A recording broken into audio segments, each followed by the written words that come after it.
O Resgate do Soldado Ryan não é só um filme, é uma experiência visceral, um mergulho brutal nas coisas que aconteceram na Segunda Guerra Mundial. Desde o primeiro instante, com o desembarque desesperado em Omaha Beach, até o último suspiro numa ponte defendida com sangue e coragem, esse épico de Steven Spielberg nos joga dentro do caos e do sacrifício daqueles que lutaram no dia D. Mas por trás de todas essas cenas poderosas, tem histórias reais que o cinema mal teve tempo de contar. Imagina só essa situação. Muitos dos condutores das embarcações de desembarque estavam tão apavorados que paravam longe demais da costa. O resultado? Soldados que ao descerem das rampas caíam direto em águas de 3 metros de profundidade. Com o peso do fardamento, munições e equipamentos, muitos simplesmente afundavam antes mesmo de ver o inimigo. Também tinham soldados traumatizados que chegaram a apontar as armas para os pilotos, exigindo que eles chegassem o mais perto possível da areia. E nesse vídeo a gente vai juntos descobrir detalhes históricos que dão ainda mais peso à jornada do Capitão Miller e os seus homens. Então,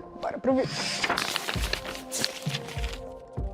E aí pessoal, tudo bem com vocês? Se você não me conhece, acabou de chegar aqui no canal, bem-vindos, eu sou a Tayla Moitinho. Então, logo no começo da invasão, vemos os soldados da 2ª Companhia Rangers. Liderados por Tom Hanks, eles estavam apertados em pequenas embarcações conhecidas como Higgins Boats. Elas eram rasas, feitas justamente para navegar em águas rasas sem encalhar. E, curiosamente, dizem que a ideia original dessas embarcações veio do tempo da Lei Seca, quando eram usadas para contrabandear bebidas alcoólicas ilegalmente. Mas essas embarcações eram só uma peça do quebra-cabeça. Antes mesmo de qualquer soldado pisar na praia, o céu da Normandia se abriu com bombardeios massivos. Mais de 14 mil ataques aéreos em um único dia. Mas em Omaha Beach, o estrago não foi o esperado. Muitas bombas caíram longe demais. As defesas alemãs continuaram firmes e intactas. Um dos soldados americanos, chamado Cyrus Adelaide, descreveu o bombardeio como 1000 dias de 4 de julho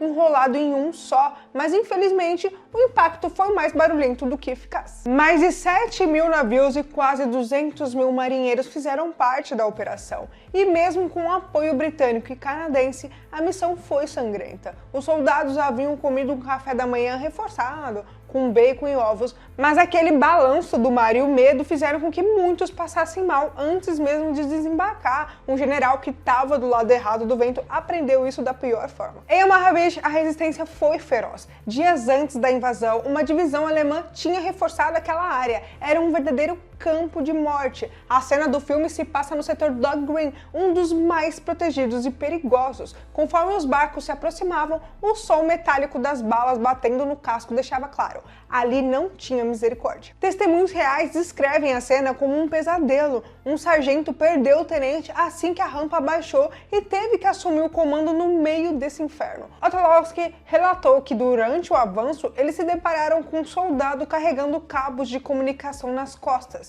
Um tenente ordenou que ele entregasse os fios, mas o homem respondeu com a voz fraca: "Não posso, tenente. O que eu vou fazer com isso?" E então perceberam que com a mão direita ele segurava o próprio braço esquerdo decepado. Otlowski rapidamente retirou o equipamento das costas do ferido, aplicou morfina e gritou por socorro médico. E essa cena comovente, retirada de relatos reais, foi apresentada de forma visceral em Um Resgate do Soldado Ryan, na icônica imagem de um soldado desnorteado parado na praia segurando o próprio braço, como se ainda fizesse parte dele. O filme também mostra com fidelidade o desafio enfrentado pelos americanos ao tentar atravessar a praia de Omaha. O avanço foi drasticamente retardado pelo arame farpado espalhado pela costa. Para superar essa barreira mortal, grupos de soldados corajosos sob intenso tiroteio montavam os chamados torpedos. Outro viu homens explodindo ao lado, mutilados, sem braços, sem pernas, e a areia estava vermelha. Para avançar, os soldados precisavam passar por arames farpados, sob fogo intenso, e as equipes montavam torpedos, longos tubos explosivos para usar para abrir caminho. Tudo isso com balas por todos os lados, e ainda tinha os penhascos com 50 metros guardados por metralhadoras e bunkers. Os alemães cortavam as cordas de escalada, mas os americanos, com truques engenhosos, colocavam espoletas, fazendo os inimigos acharem que explodiriam se cortasse. E não podemos esquecer que muitos dos alemães nessas posições não eram soldados de elite, eram jovens inexperientes, idosos e até prisioneiros forçados. Mas um detalhe mudaria tudo: a presença da divisão alemã 352 em Omaha, uma divisão endurecida pela guerra, tornaria a praia quase intransponível. Enquanto o filme mostra a bravura, a história real também mostra a crueldade. Uma das piores atrocidades da guerra foi cometida pela 2ª Divisão SS Panzer. Ao terem seu avanço atrasado pela resistência francesa por 48 horas, o seu comandante foi morto. Um general alemão acabou ordenando durante isso o massacre de toda a população de uma vila, a Vila Errada. Mulheres e crianças foram trancadas em uma igreja que foi incendiada. No final do dia D, mais de 10.000 aliados estavam mortos ou feridos, um número menor do que 75.000 previstos, mas ainda assim é uma tragédia que se refletia em cada lar americano. É nesse cenário devastador que o Capitão Miller recebe a sua missão de encontrar e salvar o soldado James Ryan, cujos 3 irmãos já haviam morrido em combate. A ideia era poupar a mãe da dor de perder todos os filhos, e essa parte do filme é inspirada numa história real, a dos irmãos Nealon. Quando 3 dos 4 morreram, o último foi retirado do fronte e enviado para casa. Um gesto de humanidade no meio de todo esse horror. Mas a busca por Ryan não foi fácil. A travessia por campos franceses era um labirinto de arbustos altos e estradas estreitas. Os americanos até tentaram usar os tanques, mas rapidamente descobriram que ao passar pelos montes, os tanques viravam alvos fáceis. A solução? Adaptar as máquinas com sucatas e hastes para cortar o mato. Uma prova de criatividade sob pressão. Passaram por vilarejos destruídos, estradas perigosas e eles encontraram outro James Ryan, o Ryan errado. E isso acabou abalando todo o grupo, o cansaço, a morte de companheiros, o absurdo da missão. Tudo isso acaba pesando. Mas o não desiste. E quando finalmente eles encontram o verdadeiro James Ryan, ele recusa voltar. Essa ponte do filme é fictícia, mas ela foi inspirada em batalhas reais como a de Lafayette, onde apenas 14 soldados americanos resistiram por 4 dias contra tropas alemãs. E um oficial disse o seguinte: "Não conheço melhor lugar do que esse para morrer." E eles resistiram, seguraram a posição com o que tinham ali, munição limitada e coragem em excesso. A batalha final do filme é intensa e visceral. Os homens defendem a ponte com tudo o que tem, e no meio de tiroteio, explosões e tanques, o Capitão Miller é mortalmente ferido. E antes de morrer, ele segura o James Ryan e diz as palavras que definem tudo. Faça por merecer.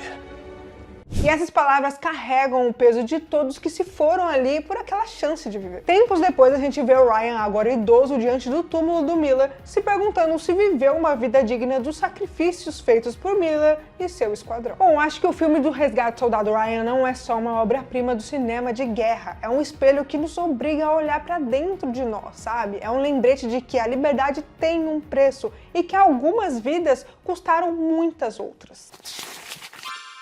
E se vocês me perguntarem aonde eu coloco esse filme na lista dos maiores filmes já feitos de guerra, eu colocaria em primeiro lugar, né? Porque é um filme que não faz a gente só ficar refletindo, mas também sentir tudo que tá acontecendo ali em tela, sabe? Mas me conta aqui, qual filme de guerra é o seu preferido? Me conta aqui nos comentários. E se você ficou até aqui, já deixa seu like, se inscreve aqui no canal e já me segue lá no Instagram pra ficar por dentro das novidades sobre filmes e séries. Galera, só um recadinho rápido aqui pra vocês. Agora aqui no canal tem o clube de membros aqui no YouTube mesmo, então se você gosta do que eu faço, quiser dar aquela força pro meu trabalho continuar, é só dar uma olhadinha no link que vai estar aqui na descrição. E dependendo do nível de amigo, o seu nome pode aparecer aqui na tela no próximo vídeo. Aí tem mais conteúdo incrível esperando por você. É só clicar no vídeo que vai estar aparecendo aí na tela agora. E bom, por hoje é isso. Um grande abraço e até o próximo vídeo.